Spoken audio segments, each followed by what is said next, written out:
Mes salutations, je suis Devan de Bertévican. Je viens vous montrer quelque chose de très important. Il y a l'Éternel, travaille d'une manière cyclique, c'est-à-dire il tourne autour de ce qu'il a créé lorsqu'il s'agit de son plan, il ne change pas et reste le même. Par exemple, le déluge fut 150 jours. Ce chiffre, le Créateur ou ce temps l'utilise lorsqu'il s'agit d'un certain cas ou scénario des Lévites dans les Écritures. De même, les 1260 jours prophétiques illustrés dans le livre de Daniel et d'Apocalypse. Vous devez savoir que la maison d'Israël et les Lévites forment également ce temps prophétique de 1260 jours. Par la suite, je vais bien expliquer. La Bible canonisée confirme le calendrier solaire de 364 jours. La Bible canonisée, c'est-à-dire la Bible populaire, reconnue. Les versions telles que l'Uségon, Sainte Bible, toutes les versions que vous connaissez. Le Créateur savait que dans cette réalité, il y aura des gens méchants qui vont chercher d'un commun accord d'exclure son temps calendaire. L'une des raisons, le Créateur code cela dans certains scénarios illustrés par la Bible. Dans le désert du Sinaï, le premier jour du second mois de la seconde année, après leur sortie du pays d'Égypte, l'Éternel dit: dresse l'état de toute la communauté de fils d'Israël, par clan et par famille, en relevant les noms de tous les hommes, un par un, les hommes de 20 ans et plus, tous ceux qui servent dans l'armée d'Israël. En effet, Moïse sépara l'armée d'Israël en 4, en rapport et en harmonie avec la nature de Yah et le cercle spirituel. Sud-nord, sud-nord. Au sud, composé de 3 armées, Juda, Iscar, Zabulon. La totalité de leur armée, c'est 186 400. Et c'est Juda qui est en tête de cette armée. Et lorsque nous faisons des calculs, 1 plus 8 égale 9. 9 moins 6 égale 3. 3 moins 4 égale moins 1. Donc nous avons le chiffre 1. L'une des raisons, nombre de 9 dit, ils seront le premier à la marche. Première saison, printemps. Les 3 armées se trouvent dans la première saison. Et c'est Juda qui est en tête. En effet, rappelez-vous dans le livre des Juges, et les enfants d'Israël s'élèveront, monteront à Bethel et consulteront Dieu en disant: qui de nous monteront en tête pour combattre le fils de Benjamin? Il a répondu: Juda montera le premier. On doit se poser cette question.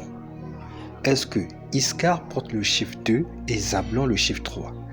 Je vous avais dit que le Créateur travaille d'une manière cyclique. Il tourne autour selon son plan. Cependant, cela est confirmé que Iscar porte le chiffre 2. Dans Nombre 7, 18. Deuxième jour, prince d'Iscar. Et Zabulon porte le chiffre 3 dans Nombre 7, verset 24. Troisième jour, prince des fils de Zabulon.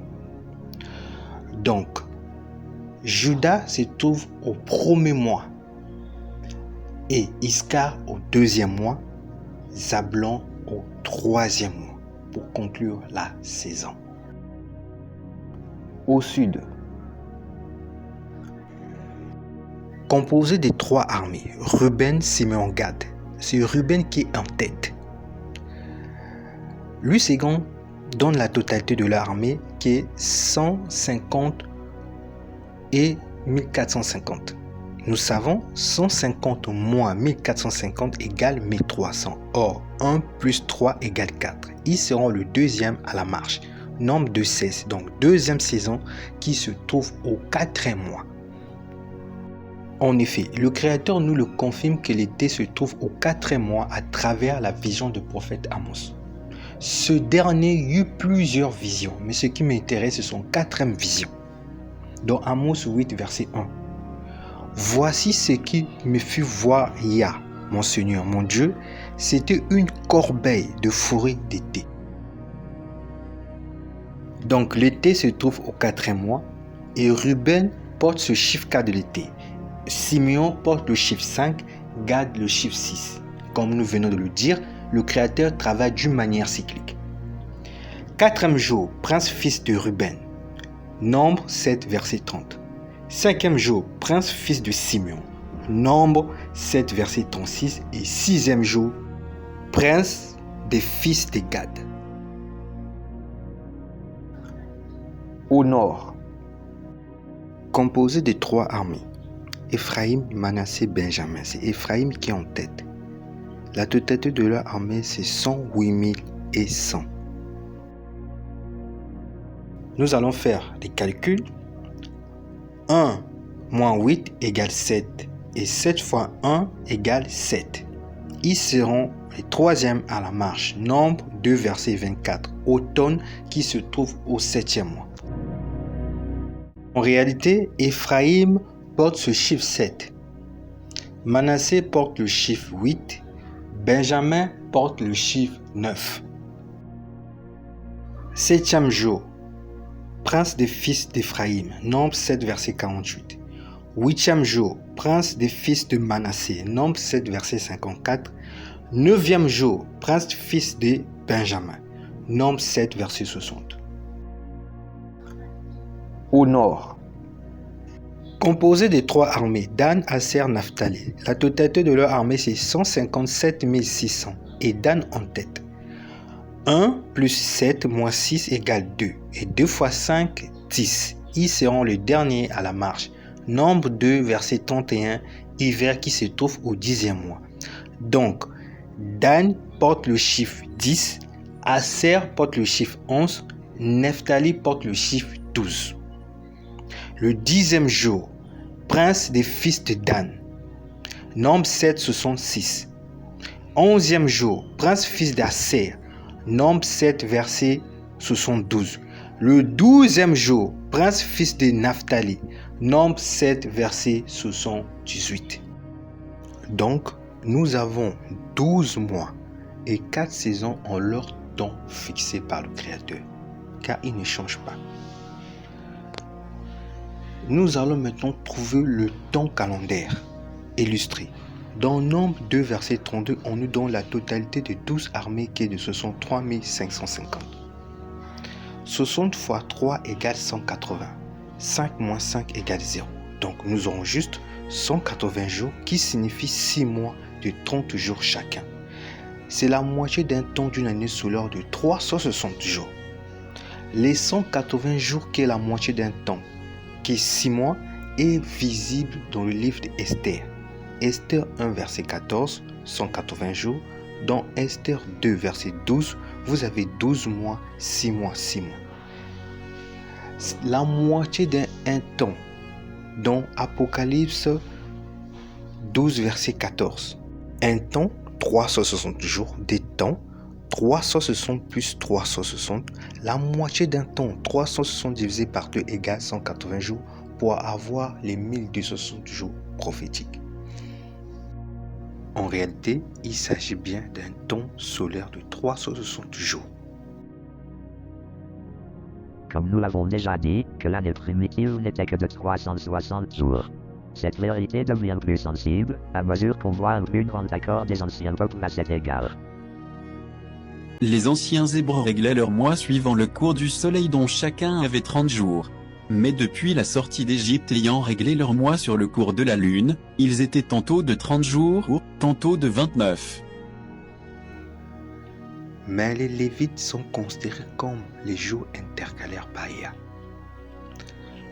Dans Nombre 3, verset 39, on nous donne la totalité des Lévites furent 22 000. 2 plus 2 égale 4. Quelle est la raison que le nombre de Lévites est de 22 000? C'est simple. Dans 1 Chronique 9, verset 24 à 26, il y avait des portiers aux 4 vents, à l'Orient, à l'Occident, au Nord et au Midi. Ces 4 chefs de portiers, ces Lévites, étaient toujours là en fonction. Au Sud et au Nord, vous avez un Lévite qui forme 2. Au Sud encore et Nord, vous avez un Lévite qui forme 2. Donc, nous avons le chiffre 22. L'une des raisons, Moïse avait frappé 2 fois sous le rocher pour nous illustrer la source du grand abîme qui y a un lévite. Donc, chiffre 22, 2. Vu que le Créateur ne fait pas les choses au hasard, mais il est toujours en harmonie avec la nature qu'il a créée. D'ailleurs, dans Ecclésiaste 6, 3, on nous parle d'une parabole, mais cette parabole fait allusion aussi à la notion du temps. Quand un homme aura 100 fils, qu'il aurait vécu de nombreuses années et que le jour de ces années se serait multiplié. Nous savons que le jour de l'année était de 30 jours. Donc, 100 fils consiste à dire un jour intercalé est ajouté. L'une des raisons, les jours de ces années seraient multipliés.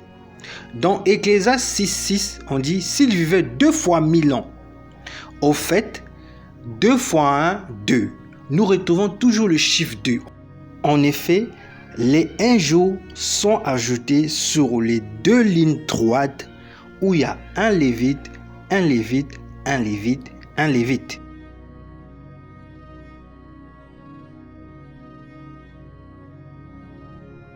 Les 12 tribus d'Israël forment 360 jours solaires. Maintenant, lorsqu'il s'agit du temps de l'alliance pour l'équilibrer, le Créateur ajoute les lévites. Votre attention, vous allez remarquer l'eau au-dessus des têtes des enfants d'Israël. L'eau ici symbolise les nations ou les ennemis. Cela est écrit dans le livre de Lamentation. Jérémie avait compris cela. Dans Lamentation 3, verset 54, « Les eaux ont coulé par-dessus de ma tête. J'ai dit, je suis retranché. » Donc l'eau est au-dessus de la tête des enfants d'Israël. Cependant, là où il y a des têtes, étant donné l'homme est comme le moi, c'est tête de moi. Ces 4 têtes de moi est traduit injustement par nouvelle lune. D'abord, lorsque les enfants d'Israël sont sortis d'Égypte, il y avait 3 enfants de Lévi qui furent en tête comme chefs. Il s'agit de Kehat. Dans Nombre 4, verset 34, le Créateur demanda à Moïse le dénombrement des fils de Kéhatite selon leur famille et selon leur maison de leur père, des fils de 30 ans au-dessus, jusqu'aux fils de 50 ans. On nous donne leur nombre total également, qui était de 2750. Lorsque nous ferons des calculs, nous prenons d'abord des 30 ans jusqu'à 50 ans. Donc 30 fois 50 égale 1500. Or, 150 plus 0 égale 150.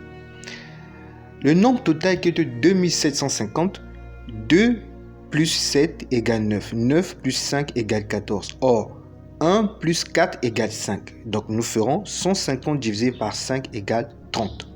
Cela nous rappelle le déluge. Car Noé dit depuis le 17e jour du 2e mois que le déluge commença jusqu'au 17e jour du 7e mois, 150 jours furent écoulés. Donc il y a 5 mois entre du 17e du 2e mois jusqu'au 17e du 7e mois.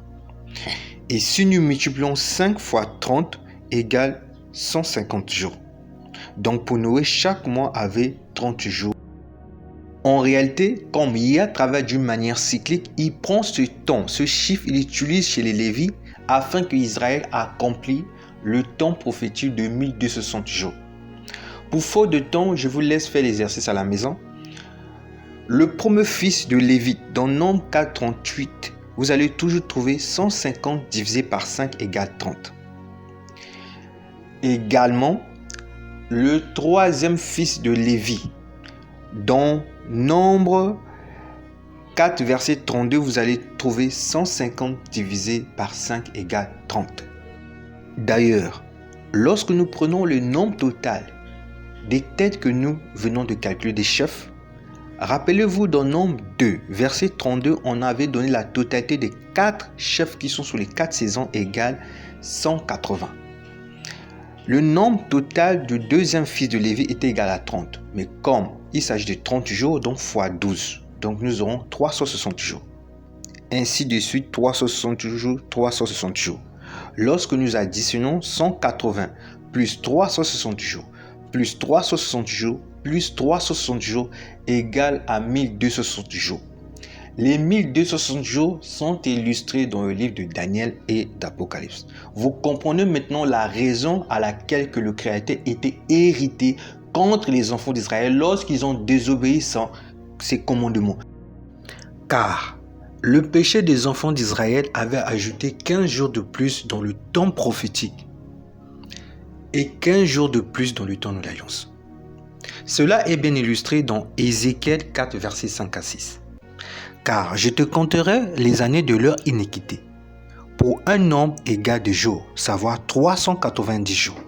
En effet, 380 jours divisé par 2 égale 195 jours. 195 jours, il s'agit plutôt de 6 mois. Donc chaque 6 mois avait 195 jours. 195 jours plus 195 jours égale 390 jours. Donc 15 jours de plus est ajouté dans le temps prophétique à cause du péché des enfants d'Israël. Car au départ, le Créateur nous illustre dans le temps prophétique qui est de 360 jours, nous avons chaque 6 mois avait 180 jours. Et il donne le nombre de jours du péché des enfants de Juda qui était de 40 jours. En réalité, le Créateur nous montre le jour intercalaire, indirectement caché. Car le chiffre 40 égale 4 plus 0 égale 4. Réalisez bien, c'est bien précisé. Tu porteras l'iniquité de la maison de Juda pendant 40 jours. Un jour pour une année. Un jour pour une année. Car je te compte un jour pour la durée d'une année. Car une année avait 360 jours. Et les jours intercalaires, ça devient 364 jours. En somme, les Écritures nous illustrent que le calendrier biblique est composé en 2 mesures de temps. Le temps universel qui est de 360 jours. C'est le temps civil. L'une des raisons même, Esther nous explique concernant le calendrier de 360 jours. Et le temps de l'Alliance qui est de 364 jours. Pour les fêtes bibliques. En effet, lorsque vous lisez le Psaume 19, avec attention, vous allez comprendre que la loi est considérée comme le soleil, c'est-à-dire que la parole du Créateur. Le soleil est semblable à un époux. L'époux ici en fait référence au Christ. Si la loi de Dieu est considérée comme le soleil, son temps calendaire également sera un calendrier solaire et non lunaire. Refuser ce que je suis en train de dire, c'est de la malhonnêteté intellectuelle. Car la Bible nous le prouve et nous le voyons